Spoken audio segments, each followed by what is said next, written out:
दिल्लीतील स्फोटामध्ये मृत्युमुखी पडलेल्या 12 पैकी 8 जणांची ओळख पटली। दरम्यान हे मृतदेह त्यांच्या नातेवाईकांकडे सोपवण्यात आले। उर्वरित 4 मृतांचे केवळ अवशेष रुग्णालयामध्ये डीएनए चाचणी करूनच हे अवशेष नातेवाईकांना सोपवले जाणार। दिल्ली पोलिसांकडून आता लाल रंगाच्या इको स्पोर्ट्स या नव्या कारचा शोध सुरू। दिल्ली स्फोटातील संशयितांकडे I-20 कारसह ही लाल रंगाची गाडीही होती अशी माहिती चौकशी दरम्यान पोलिसांना मिळाली आहे। पोलिसांच्या 5 पथकांकडून या कारचा तपास सुरू। या पार्श्वभूमीवर दिल्लीमध्ये पोलिसांकडून अलर्ट जारी।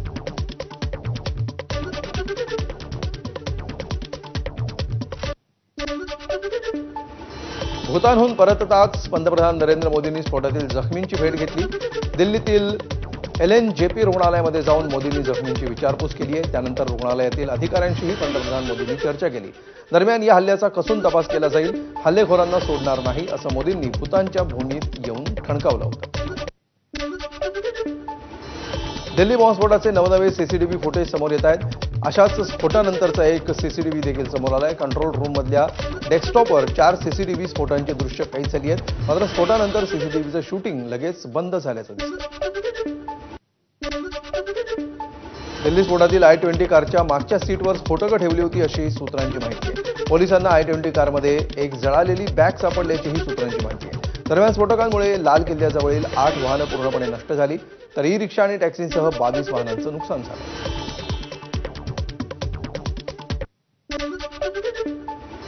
दिल्लीच्या लाल किल्ला परिसरामध्ये झालेला स्फोट आत्मघाती हल्ला नव्हता अशी माहिती NIAच्या तपासातून समोर आली आहे। NIAला तपासामध्ये आत्मघाती हल्ल्याची कोणतीही शक्यता आढळलेली नाही।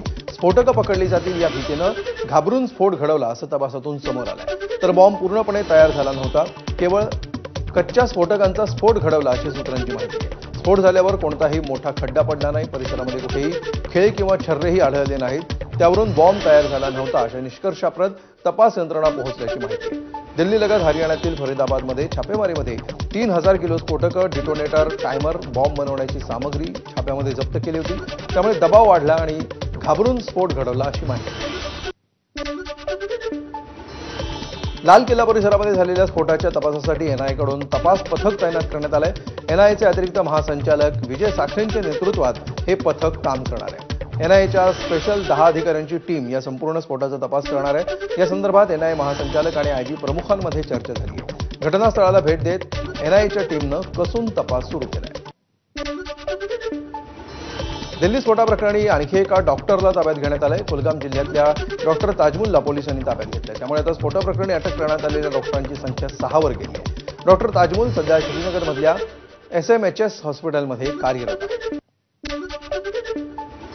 हरियाणातला फरीदाबाद मॉडेलचे धागेदोरे थेट दहशतवादी संघटना जैश ए मोहम्मदपर्यंत पोहोचल्याची माहिती आहे। संपूर्ण फरीदाबाद मॉडेलचा मास्टरमाइंड मसूद अझहरचा भाऊ अम्मार अल्वी असल्याची शक्यता वर्तवली जाते। ऑपरेशन सिंधू दरम्यान बहावलपूरमधल्या भारताच्या हल्ल्यामध्ये मसूद अझहर वाचला होता। आता त्यानं पलटवार केलाय का अशी शक्यता निर्माण होते। फरीदाबादमध्ये छाप्यात सापडलेली मोठी स्फोटकं, अल फला विद्यापीठातील डॉक्टर्स, त्यांचे दहशतवादी संघटनांशी संबंध असं सगळं जाळं हे अम्मार अल्वीच्या नेतृत्वामध्ये विणण्यात आलं अशी शक्यता आहे। दरम्यान कुख्यात दहशतवादी मसूद अझहरचा भाऊ या फिदाईन मॉड्यूलचा मास्टरमाइंड असल्याची शक्यता आहे। मसूद अझहरचा भाऊ अम्मार अल्वी हाच मास्टरमाइंड आहे अशी शक्यता आहे। ऑपरेशन सिंधू दरम्यान बहावलपूरमधल्या भारताच्या हल्ल्यामध्ये मसूद अझहर वाचला होता। आता त्यानं पलटवार केलाय का अशी शक्यता निर्माण होते। फरीदाबादमध्ये स्फोटकांचा साठा घरात ठेवणाऱ्या डॉक्टर शाहीनला अटक झाली। त्यानंतर आता डॉक्टर शाहीनचे महाराष्ट्राशी कनेक्शन असल्याचंही उघड झालंय। महाराष्ट्रातल्या जफर हयात नावाच्या व्यक्तीशी तिचा विवाह झाल्याचं समोर आलंय। मात्र 2015 मध्ये या दोघांचा तलाक झाला। तिचं महाराष्ट्र कनेक्शन समोर आल्यामुळे इथल्या यंत्रणाही अलर्ट झाल्यात। दरम्यान डॉक्टर शाहीनचे दहशतवादी संघटनांशी संबंध असल्याची शक्यता आहे। दरम्यान डॉक्टर शाहीनचं याआधी कानपूरमधील डॉक्टर जफर यांच्याशी लग्न झाल्याचं उघड झालंय। डॉक्टर जफर आणि डॉक्टर शाहीन यांना 2 मुलंही आहेत। मात्र गेल्या अनेक वर्षांपासून आपला शाहीनशी संपर्क नाही, मुलं माझ्यासोबतच राहतात, मुलांचाही तिच्याशी संपर्क नाही असा दावा डॉक्टर जफरनं केलाय। आपल्या पतीसह डॉक्टर शाहीन ऑस्ट्रेलिया आणि युरोपमध्ये राहू इच्छित होती, मात्र भारत सोडायला पतीनं नकार दिल्यामुळे त्यांचा तलाक झाला। 2012-13 में मेरा डिवोर्स हो गया। उसका मेरा कोई उनका कनेक्शन नहीं था, कोई भी रिलेशनशिप नहीं रहा। ना मुझे ये पता था कि वो है कहाँ पे, प्रेजेंट टाइम में भी कहीं नहीं पता था। और जब से वो गई हैं तब से उनसे मेरा कोई कॉन्टैक्ट नहीं था। नहीं, वही मेरे बच्चों को टाइम कारण क्या रहा कि ये तलाक हो गया? कारण तो वही समझ सकते हैं क्योंकि उन्होंने लिया था तो वही समझ सकते हैं उस चीज को। भाई उनका इरादा ये था कि हम ऑस्ट्रेलिया में या यूरोप में कहीं पे सेटल हो जाएं, क्योंकि उनके बहुत सारे जो है ऑफर्स आ रहे थे। कोई कॉन्टैक्ट, कोई संबंध नहीं रहा किसी से। दरम्यान डॉक्टर शाहीनचं याआधी कानपूरमधील डॉक्टर जफर यांच्याशी लग्न झाल्याचं उघड झालंय। डॉक्टर जफर आणि डॉक्टर शाहीन यांना 2 मुलंही आहेत। मात्र गेल्या अनेक वर्षांपासून आपला शाहीनशी संपर्क नाही, मुलं माझ्यासोबतच राहतात, मुलांचाही तिच्याशी संपर्क नाही असा दावा डॉक्टर जफरनं केलाय। आपल्या पतीसह डॉक्टर शाहीन ऑस्ट्रेलिया आणि युरोपमध्ये राहू इच्छित होती, मात्र भारत सोडायला पतीनं नकार दिल्यामुळे त्यांचा तलाक झाला। 2012-13 में मेरा डिवोर्स हो गया। उसका मेरा कोई उनका कनेक्शन नहीं था, कोई भी रिलेशनशिप नहीं रहा, ना मुझे ये पता था कि वो है कहाँ। और उनका इरादा ये था कि हम ऑस्ट्रेलिया में या यूरोप में कहीं पे सेटल हो जाएं, क्योंकि उनके बहुत सारे जो है ऑफर्स आ रहे थे। कोई कॉन्टैक्ट, कोई। दिल्लीच्या लाल किल्ला परिसरात झालेल्या स्फोटाप्रकरणी अटक करण्यात आलेल्या डॉक्टर मुजम्मिलच्या चौकशी दरम्यान पोलिसांना मोठी माहिती मिळाली आहे। फरीदाबादच्या फतेहबाग तेंगा या गावातील एका घरामध्ये लपवलेलं तब्बल 2,500 किलोपेक्षा अधिक अमोनियम नायट्रेट पोलिसांनी जप्त केलंय। याच गावातील लोकांशी एबीपीच्या टीमनं संवाद साधला। पोलिसांकडून वारंवार चौकशी केली जात असल्याचं गावकऱ्यांनी म्हटलं। डॉक्टर मुजम्मिलच्या चौकशी दरम्यान धक्कादायक माहिती हाती आली आहे। मुजम्मिलच्या फोनमध्ये अनेक संशयास्पद व्हॉट्सअप ग्रुप आढळले। दरम्यान मुजम्मिलच्या अटकेनंतर अनेकांनी अचानक ग्रुप सोडले। व्हॉट्सअप ग्रुप एक्झिट करणारे देखील मॉडेलचे समर्थक असल्याचा संशय आहे, त्यामुळे ग्रुप सोडणाऱ्यांचाही तपास सुरू आहे। जम्मू काश्मीर पोलिसांनी जमाते इस्लाम विरोधात धडक मोहीम हाती घेतली आहे। बंदी असलेल्या जमाते इस्लामी संघटनेच्या ठिकाणांवर पोलिसांनी छापेमारी केली। कुलगाम जिल्ह्यामध्ये 200 ठिकाणी छापे टाकण्यात आले। जमाते इस्लामीच्या कार्यकर्त्यांच्या घरी शोपिया पोलिसांनी ही छापेमारी केली।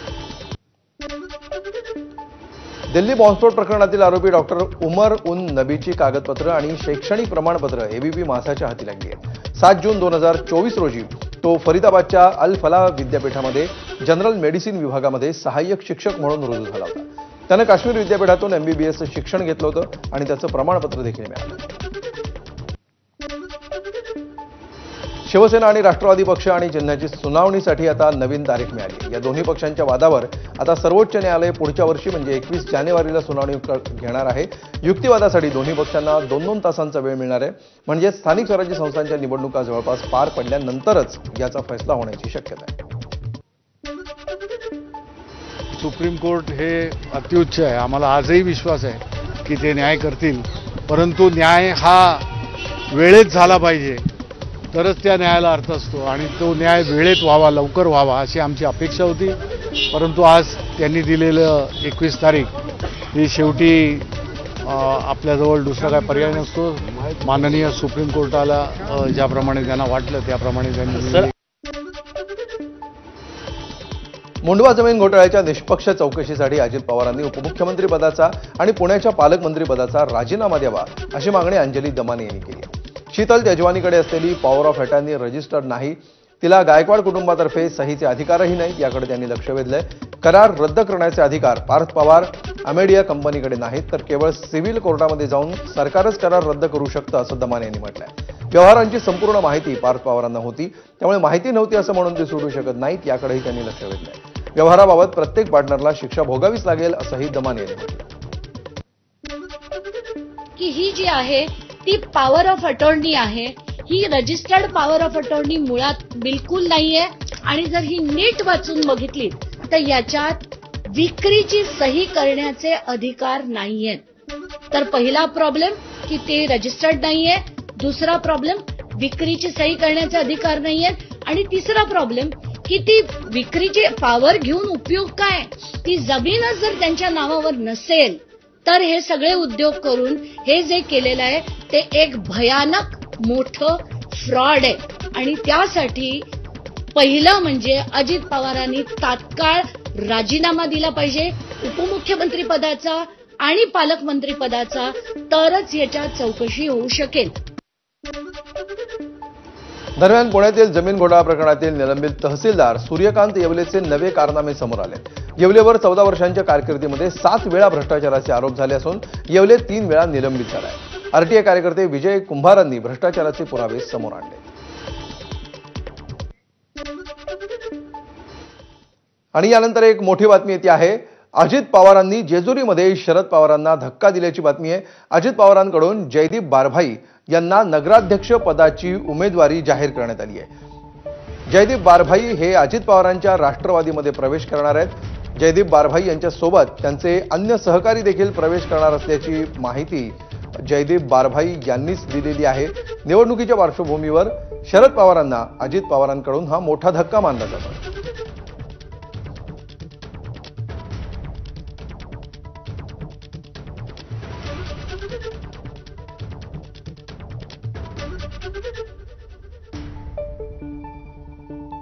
आणि अधिक माहिती घेऊया, आमचे प्रतिनिधी जयदीप भगर आपल्या सोबत आहेत। जयदीप, एकीकडे दोन्ही पक्ष एकत्र येण्याची चर्चा सुरू असताना आता अचानकपणे हा धक्का बसताना दिसतो आहे, काय नेमकं घडलंय? अमोल, खरं तर आपल्याला माहिती असेल, ज्यावेळेस राष्ट्रवादीमध्ये उभी फूट पडली त्यावेळेस संपूर्ण राष्ट्रवादी ही बऱ्यापैकी पुणे जिल्ह्यातली अजित पवारांच्या बाजूला गेली। मात्र पुरंदर तालुका असा एकमेव तालुका होता ज्यातले 1-2 पदाधिकारी सोडले तर संपूर्ण राष्ट्रवादी ही एकसंघ शरद पवारांच्या बाजूने उभी होती। मात्र आता पालिका निवडणुकींच्या पार्श्वभूमीवर शरद पवारांना मोठा धक्का मानला जातोय। जयदीप बारभाई हे आता अजित पवार गटामध्ये प्रवेश करणार आहेत। खरं तर गेल्या काही दिवसापासून चर्चा होती दोन्ही राष्ट्रवादी या निवडणुकीच्या पार्श्वभूमीवर एकत्र येतील। मात्र आज सकाळी जयदीप बारभाई यांनी अजित पवारांची पुण्यामध्ये भेट घेतली आणि त्यावेळी ते घड्याळ हाती बांधणार असल्याचं देखील आता जयदीप बारभाई यांनी स्वतः सांगितलंय। जयदीप बारभाई एकटेच जाणार नाहीत, तर त्यांचे काही विश्वासू पदाधिकाऱ्यांसोबत ते राष्ट्रवादीमध्ये प्रवेश करणार असल्याची माहिती स्वतः जयदीप बारभाई यांनी दिली आहे। त्याच्यामुळे आगामी काही दिवस उद्याचा दिवस आहे फॉर्म भरण्याचा आणि त्या पार्श्वभूमीवर ही मोठी घडामोड म्हणायला लागेल। पुतण्यानं काकांना एक मोठा धक्का दिल्याचं आपल्याला या निमित्तानं पाहायला मिळतंय। आता ते नेमके कधी प्रवेश करणार हे माहीत नसलं तरी जयदीप बारभाई यांचे वडील हे शरद पवारांचे गेले 40 ते 50 वर्ष जे आहेत ते बरोबर काम केलेलं आहे आणि आता ऐन निवडणुकीच्या तोंडावरती निवडणुकीमध्ये जयदीप बारभाई आता हे घड्याळ हाती बांधतायत आणि शरद पवारांना मोठा धक्का मानला जातोय। अमोल, निश्चित धन्यवाद जयदीप या सविस्तर माहितीबद्दल। आणि नंतर पुन्हा सुरू ठेवूया बातम्यांचा धावता आढावा। अजित पवारांचे राष्ट्रवादीचे आमदार संग्राम जगताप यांच्या कथित कार्यालयाच्या जागेवरून ठाकरेंच्या शिवसेनेचे शहर प्रमुख किरण काळे सातत्यानं आरोप करत आहेत। संग्राम जगताप यांनी स्वतःच्या कार्यालयासाठी जैन मंदिर ट्रस्टची जागा बळकावल्याचा आरोप किरण काळेंनी केलाय। तर संबंधित जागेवर कोणत्याही प्रकारचं मंदिर नव्हतं, सध्याचे कार्यालय आहे ते जगतापांचं नाही तर ते भाडेकरू गणेश गोंडाळ यांचा आहे असा दावा ट्रस्टच्या वतीने केला जातोय। दरम्यान या जागेसंदर्भातील वस्तुस्थिती सांगण्यासाठी सकल जैन समाजाचे शिष्टमंडळ तसंच श्री ऋषभ संभव जैन श्वेतांबर संघाचे पदाधिकारी आज जिल्हा पोलीस अधीक्षकांची भेट घेणार आहेत। सांगलीचे खासदार विशाल पाटील यांनी स्वतःचीच पाठ थोपटून घेतली आहे। आपण अपक्ष आणि संसदेमध्ये सर्वाधिक बोलणारे खासदार आहोत, त्यामुळे अधिकारी मंत्रीही आपल्याला घाबरतात आणि त्यामुळे विकास कामांसाठी पैसे मिळतात असं खासदार विशाल पाटीलांनी म्हटलंय। सांगलीच्या मिरजमधल्या एका कार्यक्रमात ते बोलत होते। आपण चंद्रकांत पाटलांसोबत सतत कार्यक्रमामध्ये दिसत असल्यामुळे काही जण टीका करतात, मात्र जिल्ह्याच्या तिजोरीच्या किल्ल्या त्यांच्या हातात असल्यामुळे त्यांच्यासोबत जावं लागतं असंही विशाल पाटील यांनी म्हटलंय। काय काम असतील काय काळजी करू नका। मी अपक्ष निवडून आलो असलो तर सगळ्यात जास्त लोकसभेत बोलणारा खासदार असल्यामुळे थोडेफार अधिकारी लोक मंत्री लोक मला घाबरतात, त्या निमित्तानं मला ज्यावर पैसे मिळतात ते आपण काढून घेऊया। तर राष्ट्रवादी काँग्रेसच्या नेत्या रुपाली ठोंबरे पुण्यामध्ये उपमुख्यमंत्री अजित पवारांच्या भेटीला पोहोचल्या, मात्र अजित पवार पक्ष कार्यालयामध्ये नव्हते। रुपाली ठोंबरे बाहेर पडल्या। तिथून रुपाली ठोंबरेंनी राष्ट्रवादीच्या प्रवक्तेपदावरून उचलबांगणी झाल्यानंतर त्या अजित पवारांच्या भेटीला पोहोचल्या होत्या, परंतु अजित पवार आले नसल्यामुळे त्यांची भेट होऊ शकली नाही। धरांगे यांच्या हत्येचा कट रचल्याप्रकरणी आणखी एकाला अटक करण्यात आली आहे। कांचन साळवीला पोलिसांनी ताब्यात घेऊन चौकशी अंती अटक केली आहे। तर कांचन साळवी धनंजय मुंडेंचा पीए असल्याचा दावा मनोज धरांगे। मुख्यमंत्री देवेंद्र फडणवीस उद्या नाशिक दौऱ्यावर जाणार आहेत। मुख्यमंत्र्यांच्या हस्ते कुंभमेळ्याच्या पार्श्वभूमीवर अनेक कामांचं भूमिपूजन मुख्यमंत्री करणार आहेत। अंतर्गत रस्ते, रिंग रोड, राम काल पथ या कामांचं भूमिपूजन होणार आहे। तसंच जिल्हा परिषदेच्या नवीन इमारतीचं उद्घाटन होणार असून भाजप पालिका निवडणुकांसाठी रणशिंग फुंकणार आहे। पुण्याच्या कोथरूडमध्ये काही टवाळखोरांकडून दहशत पसरवण्याचा प्रयत्न सुरू आहे। तोंडावर मास्क, हातामध्ये धारदार शस्त्र घेऊन फिरणाऱ्या या टोळीचं सीसीटीव्ही फुटेज समोर आलंय. केंद्रीय मंत्री मुरलीधर मोहोळ आणि चंद्रकांत पाटलांनी कोथरूडमधील वाढत्या गुन्हेगारीबाबत पोलीस आयुक्तांची भेट घेतली होती. या बैठकीला आठवडा होण्यापूर्वीच या टोळक्याचा आणखी एक व्हिडिओ समोर आला. मराठवाड्यातील शेतकऱ्यांवर अनुदान वाटपामध्ये अन्याय झाला असल्याचा आरोप शेतकऱ्यांकडून करण्यात येतोय. याचंच एक उदाहरण समोर आलंय. गणेश बापूसाहेब वाडेकर यांची पश्चिम महाराष्ट्रातील राहुरी तालुक्यामध्ये शेती. या शेतामध्ये त्यांनी मका लावला होता. दरम्यान अतिवृष्टीमध्ये त्यांच्या पिकाचं नुकसान झालं. त्यांना 90 गुंठ्यातही 15,300 अनुदान मिळालं. तर मराठवाड्यामध्ये वैजापूर तालुक्यात त्यांच्या आजींच्या नावे असलेल्या 4 एकर बागायती जमिनीमध्ये त्यांनी लावलेल्या मका पिकाची नुकसान भरपाई म्हणून 9,500 रुपये अनुदान जमा झालं. या दोन्ही अनुदानाच्या रकमेचं स्टेटमेंट घेऊन त्यांनी तहसील कार्यालय गाठलं. हे केवळ एक उदाहरण. अशाच पद्धतीने श्रीरामपूर, राहता आणि पश्चिम महाराष्ट्रातील शेतकऱ्यांना अनुदान आलं. मात्र पश्चिम महाराष्ट्राच्या तुलनेमध्ये मराठवाड्यातील शेतकऱ्यांना कवडीमोल अनुदान आलं.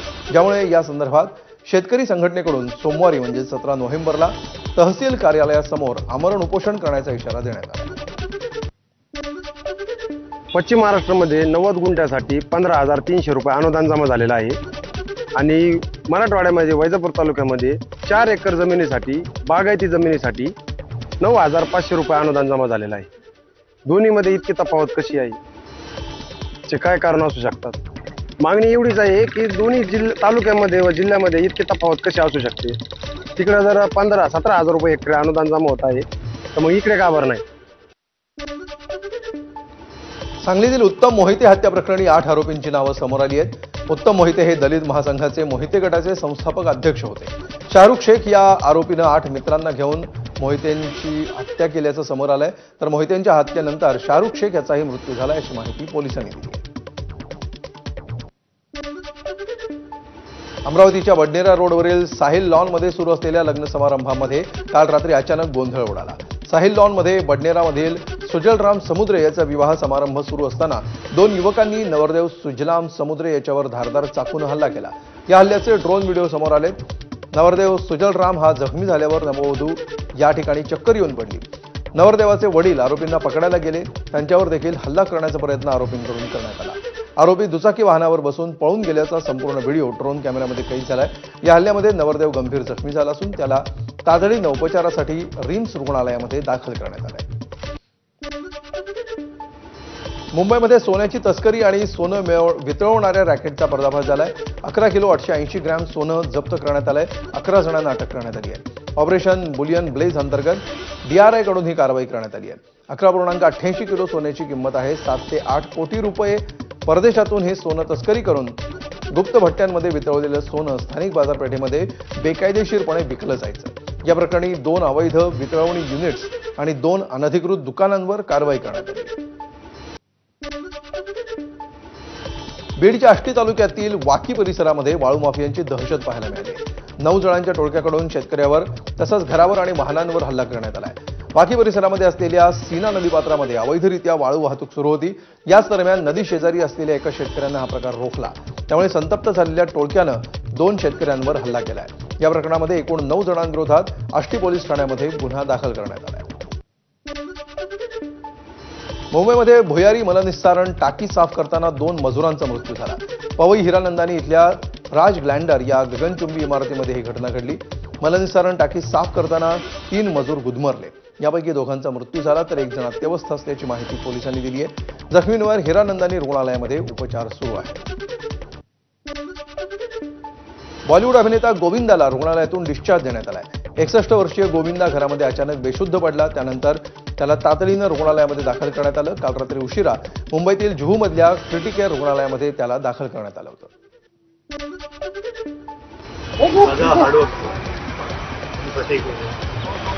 योग प्राणायाम अच्छा है. हैवी ज़्यादा एक्सरसाइज करते मैं ट्राई कर रहा हूँ पर्सनालिटी ज़्यादा अच्छी हो. मुझे ऐसा लगता है कि योग प्राणायाम करें वो अच्छा है.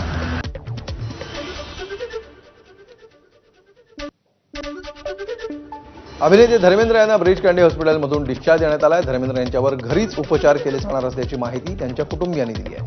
दरम्यान रुग्णालयामध्ये असताना धर्मेंद्र यांची अनेक अभिनेते आणि अभिनेत्रींनी भेट घेतली. सध्या राज्यभर थंडीचा कडाका वाढत चालला असताना आणि राज्यभर पारा खालावत असताना अशातच साक्षात विठुरायाला सुद्धा या थंडीमुळे हुडहुडी भरली आहे आणि यापासून ऊब देण्यासाठी देवाला उबदार रजई, शाल आणि डोक्याला रेशमी मुंडासं बांधायला सुरुवात झाली आहे. थंडीचा कडाका वाढत असल्यामुळे प्रक्षाळ पूजेनंतर देवाला उबदार कपडे द्यायला सुरुवात होते. रात्री शेजारतीनंतर विठुराया जेव्हा निद्रेसाठी जात असतो तेव्हा त्याच्या अंगावरील पोशाख काढण्यात येतो. भंडाऱ्यामध्ये उमरेड पवनी करहंडला व्याघ्र प्रकल्प व्याघ्र दर्शनासाठी प्रसिद्ध आहे. या व्याघ्र प्रकल्पामध्ये असलेली F2 वाघीण आणि तिचे 5 बछडे पर्यटकांना भुरळ घालतात. या व्याघ्र प्रकल्पातील गोठणगाव प्रवेशद्वार ते तलाव परिसराकडे जाणाऱ्या मार्गावर F2 वाघीण आणि तिच्या 5 बछड्यांचा मुक्त संचार पाहायला मिळाला. या वाघिणीचं कुटुंब दिवसा ढवळ्या रस्त्यावर फेरफटका मारत असताना या मार्गावरची वाहतूक थांबली होती. व्याघ्र दर्शनासाठी आलेल्या अमित खापरे या निसर्ग पर्यटकानं या वाघिणीचा तिच्या 5 बछड्यांसोबतचा हा व्हिडिओ आणि ही दृश्य त्यांच्या कॅमेऱ्यात टिपली.